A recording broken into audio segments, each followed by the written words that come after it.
The Silver Bridge. In the land of Althara, where the sky each morning painted itself in 1,000 shades of blue and lakes shimmered like mirrors reflecting dreams, there were two great cities, Estara and Vardal. These cities stood on opposite sides of the Elion River, a wide, powerful and proud river that never allowed anyone to cross.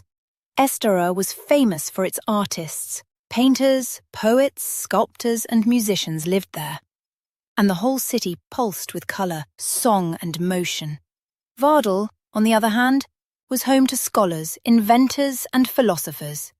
Its streets were filled with libraries, workshops and schools. Both cities were beautiful, wise and proud, but they wanted nothing to do with each other. For generations, the people on both shores avoided one another. In Estara, it was whispered that the Vardal folk were cold and soulless, while in Vardal it was said the Estarans were children who had never grown up. The Elion became not just a physical border, but an emotional one. One day in Estara, a girl named Nera was born. She was the daughter of a painter and a violinist. She grew up surrounded by colour and sound, but she had one unusual love: silence. Instead of playing with others, she would sit by the riverbank and gaze across to the other side. There, beyond the water, she saw another life, other colours, other shapes. She felt that something was waiting for her there. At the same time, in Vardal, a boy named Kyle was born, the son of a clockmaker and a mathematician. From a young age, he built things from wood, metal and stone.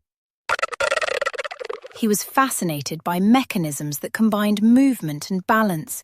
He liked taking things apart, but even more, putting them together.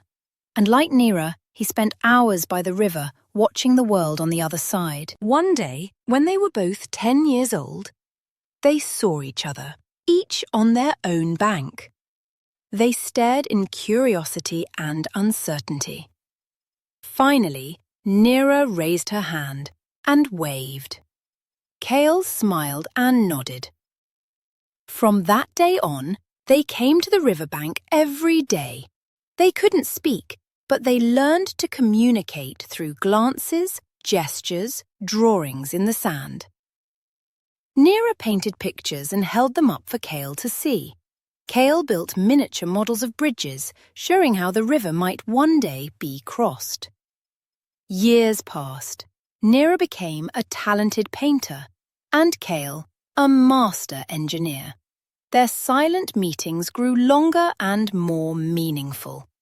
Then one day, Kale brought something special: a small mirror with a single sentence etched into the glass. Not everything that divides must remain divided. That same day, Nera brought her canvas. She had painted a bridge curling above the river like a silver ribbon. They looked at each other and knew the time had come.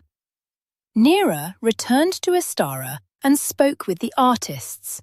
She said beauty needed depth, and depth was born from connection.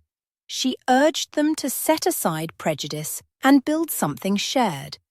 Kale, meanwhile, convinced the scholars of Vardal that knowledge without heart was lifeless, and that understanding another world could make them better.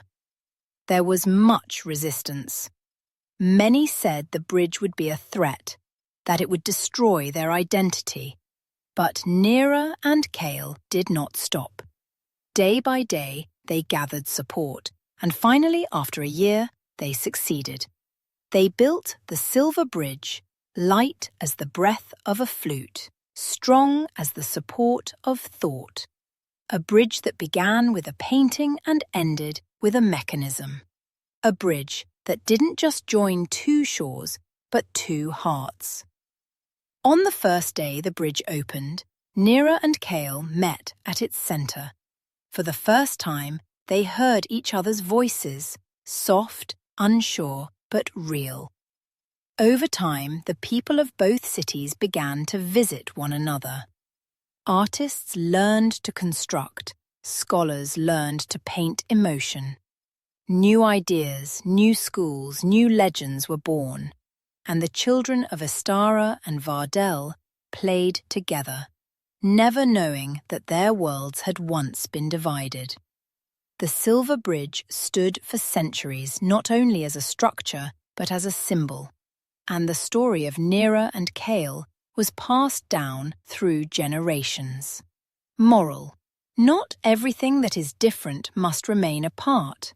Sometimes the greatest strength lies not in similarity, but in the courage to meet and understand what is unfamiliar. Bridges are not built from stone, but from hearts that wish to reach each other.